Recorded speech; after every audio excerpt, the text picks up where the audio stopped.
Alléluia, Amen. Chers frères et sœurs, bienvenue dans cette chaîne, dans cette famille. Soyez tous bénis dans le nom de Jésus crucifié, dans le nom de Jésus ressuscité. Car il est merveilleux, car il est glorieux, et à lui seul la gloire, à lui seul la puissance, pour les siècles des siècles. Amen. Aujourd'hui, nous allons recevoir un message un peu particulier que le Seigneur nous fait la grâce de comprendre. Ce message est spécialement aux véritables enfants de Dieu. Vous savez, tout le monde, Dieu est le Dieu de tout le monde. Tout le monde, Dieu est le Dieu de tout le monde. Et tout le monde sait que Dieu existe, même comme certains sont hypocrites par rapport à leur chemin, par rapport à leur vision, et que d'autres sont ignorants par rapport à ce qu'on les a enseignés, par rapport à ce qu'on les a appris. Mais tout le monde n'est pas l'enfant de Dieu, tout le monde n'est pas le fils ou la fille de Dieu. Mais tout le monde est la créature de Dieu, c'est Dieu qui a tout créé. Alléluia, Amen. Et ce message est spécialement pour les enfants de Dieu. Pour ceux qui cherchent véritablement le véritable, qui est Jésus, crucifié et ressuscité. Ceux qui l'ont accepté et qui peut-être aujourd'hui ont été orientés maladroitement. Nous allons lire quelques versets bibliques et le Seigneur va nous accorder la grâce de comprendre son message. Alléluia, Amen. J'espère que tu vas bien, niveau santé. Si tu ne vas pas bien, redresse-toi et appelle juste le nom de Jésus. Si tu crois en Jésus-Christ, peu importe ce que tu traverses, peu importe ce que tu endures, crois-moi, cela est déjà du passé en fait. Tu es déjà rétabli, tu es déjà guéri. Il suffit juste de croire. Malheureusement, on nous a enseigné à croire aux hommes. On nous a enseigné qu'il faut à tout prix que ça soit un prédicateur, un serviteur, un pasteur, un prophète. En fait, comme vous aimez souvent les appeler, un homme de Dieu, il faut forcément un homme de Dieu pour venir te poser les mains et là tu seras guéri. Alléluia, Amen. Mais Jésus n'a pas posé les mains à tout le monde et beaucoup de gens ont été sauvés, guéris juste parce qu'ils ont cru. Alléluia, Amen. Donc si tu crois, laisse-moi te dire ceci, reçois ta délivrance au nom de Jésus-Christ ressuscité. Tu sais, la foi n'a pas besoin de force et l'autorité n'a pas besoin de crier. Si tu crois que Jésus-Christ est le véritable, dis juste Amen et lève-toi de là où tu te trouves. Que ta foi te sauve au nom de Jésus-Christ. Amen. Donc frères et sœurs, nous allons entrer dans le but du sujet. Gloire à Jésus crucifié et ressuscité. Tu vas prendre ton livre dans 1 Corinthiens chapitre 15, versets 1 à 2. C'est l'apôtre Paul qui crie en fait. Qui crie et tu vas comprendre pourquoi le Seigneur m'a accordé la grâce de pouvoir ouvrir ce verset. Alléluia, Amen. Qu'est-ce que Paul nous dit dans ce verset? 1 Corinthiens chapitre 15, versets 1 à 2. Il est dit: Or mes frères, je vous ai fait savoir l'évangile que je vous ai annoncé, que vous avez reçu et dans lequel vous demeurez ferme, et par lequel vous êtes sauvés. Si vous le retenez tel que je vous l'ai annoncé, à moins que vous n'ayez cru en vain. Alléluia, Amen. C'est Paul qui nous fait comprendre aujourd'hui au travers de ce livre que si nous avons cru à l'évangile tel que nous l'a annoncé, nous serons sauvés. Mais si nous préférons l'écouter de la manière dont ça nous plaît ou ça plaît aux autres, pour les serviteurs de Dieu, on ne sera pas sauvés. Vous savez, le salut n'est pas un acquis. Beaucoup de chrétiens malheureusement pensent que le salut est un acquis. Le salut, ce n'est pas un acquis. Ce n'est pas quelque chose que tu as déjà gagné parce que tu as accepté Jésus-Christ. Non. Le salut, c'est la marche tous les jours. C'est ta marche tous les jours. C'est ta recherche perpétuelle constamment de Jésus. crucifié et ressuscité. Ce n'est pas parce que tu as accepté Jésus-Christ que tu es déjà sauvé. Non. Si c'est ce qu'on t'a enseigné, crois-moi frère, crois-moi sœur, que tu es encore très loin. Tu es encore très très loin. Tu as commencé, mais tu es encore très très loin. Pour nous faire comprendre ici que si nous avons retenu l'évangile qui nous a enseigné, tel qu'il nous l'a enseigné, nous serons sauvés. Mais si nous ne l'avons pas retenu ainsi, c'est en vain que nous avons cru à son évangile. Laisse-moi pousser à ce verset comme depuis un moment, parce que beaucoup de chrétiens aujourd'hui profèrent des évangiles, des câlins, des caresses en fait. On fuit la vérité. Et Paul a été vrai. Il nous a apporté ce qu'il a reçu. Mais malheureusement aujourd'hui, il y a des gens qui vont jusqu'à dire que Paul n'est pas Dieu, que Paul n'est pas Jésus. Mais ils utilisent d'autres versets de Paul pour convaincre d'autres personnes. Mais quand c'est des versets qui ne les arrangent pas par rapport à leur business, par rapport à leur ministère, entre guillemets, ils disent que ce n'est pas dans cette voie-là que Paul l'a écrit. Mais Paul l'a écrit nettement, c'est clair, c'est en noir sur blanc.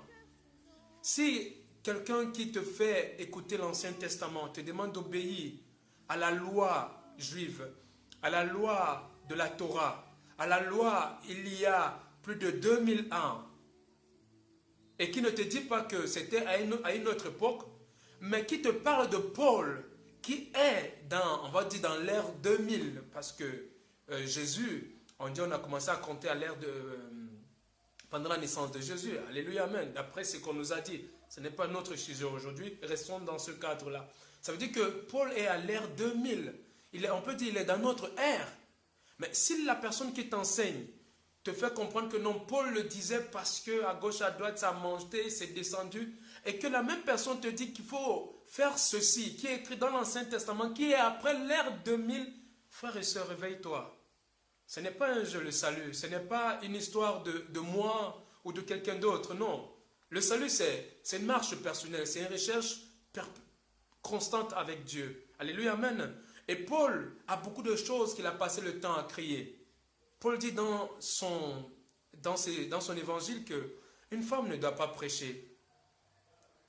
Tu as le don de la prophétie, ça ne fait pas de toi une pastoresse, ça ne fait pas de toi une évangéliste. Paul dit une femme ne doit pas enseigner l'évangile. Paul le dit dans son livre. Ça te coûte à quoi? Oui, tu as le don de prophétie.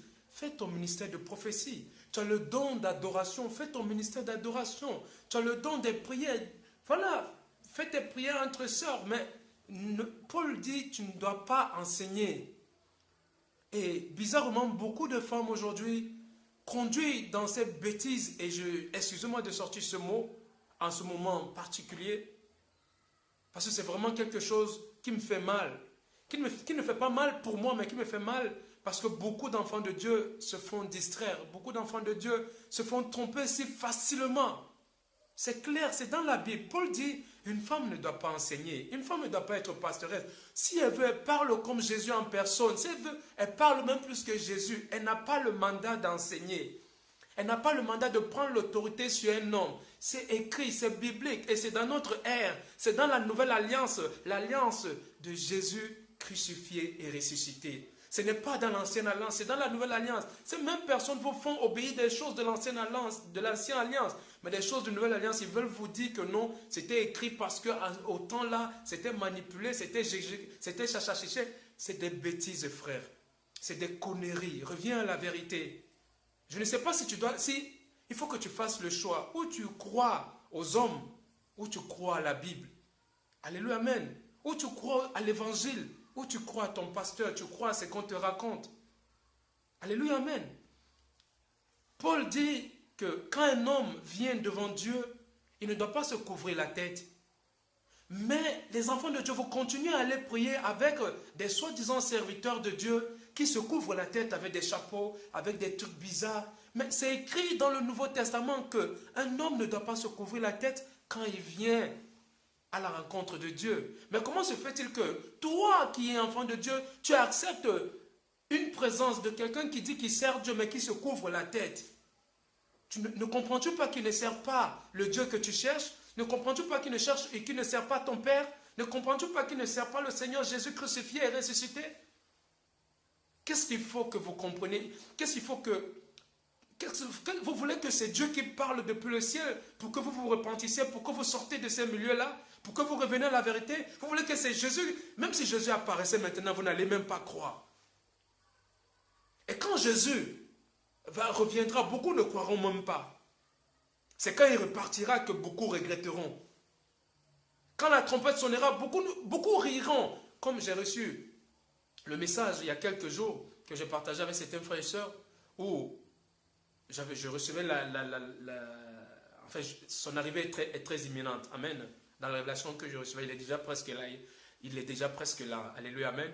Et Dieu me montrait que pendant que nous on se souciait à pleurer, à se repentir, à pleurer Dieu, à demander des excuses, pendant les dernières secondes, il y avait des personnes qui se moquaient. Donc, qui pleuraient même de moquerie en fait. Ça veut dire quoi? C'est des choses qui sont vraies, c'est des choses qui sont réelles. Paul te fait comprendre que quand tu viens, toi, femme, devant Dieu, tu dois te couvrir la tête. C'est écrit dans la Bible, c'est dans le Nouveau Testament, c'est dans la Nouvelle Alliance. Peut-être tu ne sais pas que le Nouveau Testament veut dire Nouvelle Alliance. Nouveau Testament, c'est la Nouvelle Alliance. L'alliance avec Jésus-Christ. L'alliance avec Dieu au travers de Jésus-Christ. Cette nouvelle alliance te fait comprendre que, oh femme, couvre-toi la tête quand tu viens à la présence de Dieu. Ça te coûte quoi? Je dis ça constamment à ceux qui sont autour de moi. Ça te coûte quoi? Ok, peut-être que tu ne veux pas marcher en route avec le foulard. Mets-le dans ta poche. Le foulard n'est pas lourd. Dès que tu arrives, c'est pas à la maison de prière, dans un groupe de prière, c'est pas dans une église qu'on vous aimez appeler. Couvre-toi la tête. C'est pour ton salut. C'est pour honorer ton Dieu. Tu penses que tu honores Dieu en quoi faisant? C'est pour honorer ton Dieu, honorer sa parole. Couvre-toi la tête, ça te coûte quoi? On voit aujourd'hui, et puis vous êtes assis, vous les enfants de Dieu. Si Dieu dit qu'une femme ne doit pas venir à sa présence sans se couvrir la tête, vous pensez que, je suis désolé, je vais être vrai avec vous, parce que la parole de Dieu n'est pas là pour caresser. Peut-être que tu es dans ce cas-là et que ça va te faire du mal. Mais si ce mal-là doit te délivrer, sœur, je vais te dire cela. Je ne vais pas mâcher mes mots. Parce que le salut, ce n'est pas la blague, ce n'est pas un jeu. Et beaucoup d'enfants de Dieu sont assis dans des églises où les chantres, toutes les chantres ont des cheveux au vent. Personne n'a la tête couverte. Mais parfois, quand j'observe certains des ministères, certaines des vidéos, la femme du pasteur, elle a couvert la tête. Même si c'est un chapeau, elle a couvert sa tête. Mais les choristes ont la tête au vent. C'est devenu un bling-bling. C'est là où chacun veut mettre son noir aux yeux, son rouge à lèvres, pour montrer que non, elle est clean, elle est comme ça. Attends, vous êtes chantre pour Dieu ou bien vous êtes chantre pour les hommes? Vous êtes là pour que le pasteur vous apprécie ou vous êtes là pour que Dieu vous apprécie? Vous êtes là pour que les hommes vous apprécient votre voix ou vous êtes là pour que Dieu apprécie votre ministère? Vous blaguez avec votre ministère? Tu penses que être chantre, c'est être serviteur de l'église? Ne sais-tu pas qu'être chantre, être choriste, c'est un ministère? Tu penses que ton ministère est différent du ministère du pasteur? Le pasteur, son ministère, c'est peut-être de gérer une assemblée. Mais toi, ton ministère, c'est de rendre gloire à Dieu devant les hommes, par exemple. Et toi, tu prends ça à la légère. Alors que celui que toi, tu appelles pasteur, il essaye de prendre son ministère plus au sérieux. Vous blaguez avec vous. On est là, on cherche des vaines choses parce qu'on se dit que non, le don qu'on a, c'est pour des petits. On t'a dit que quand tu es chantre de Dieu, c'est un petit don, c'est un petit ministère. On ne vous enseigne pas dans vos maisons d'église là que l'adoration est un ministère, que c'est un ministère qu'il faut prendre au sérieux, adorer Dieu, quand tu as le don d'adoration dans ta bouche. Paul te fait comprendre que couvre-toi la tête, tu ne te couvres pas la tête. Et même dans des vidéos, quand tu regardes des vidéos d'adoration sur YouTube, toutes les femmes ont les cheveux au vent. Vous chantez pour Dieu ou vous chantez pour les hommes? Vous chantez pour nous plaire ou vous chantez pour plaire à Dieu? Tu chantes une chanson pour rendre gloire à Dieu, mais tu viens te pavaner. C'est toi qui mets des longs ongles, c'est toi qui mets des trucs mondaines, c'est toi qui as les cheveux, parce qu'il faut que tu montres aux gens que non, voilà, tu es comme ça. Si la parole de Dieu disait qu'un homme doit se couvrir, moi je devais me couvrir la tête à ce moment, parce que je suis en train de parler de mon Dieu, je suis en train de parler de mon Seigneur. Vous faites pour les hommes ou bien vous faites pour vous? Vous cherchez Dieu pour qui, réellement?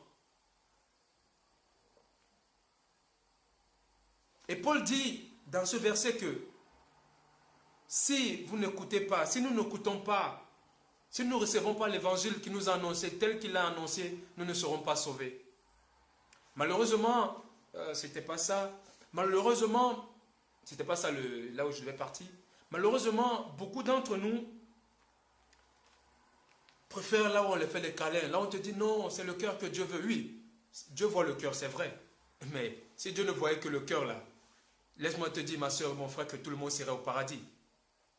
Pourquoi je vais te dire ça? C'est que le Saint-Esprit m'a fait comprendre, le Saint des Saints, me faisait comprendre ceci, mon fils. Si ce n'est que le cœur que je dois voir, les pédés hériteront le ciel. Les lesbiennes, les occultistes, les sorciers. Parce que tout le monde connaît que je vis. Et tout le monde a l'amour. Même l'être le plus criminel du monde a une graine d'amour dans son cœur. Il y a des gens qui font des choses aussi horribles que vous ne pouvez imaginer, mais qui aiment Dieu. Et vous ne pouvez même pas l'imaginer.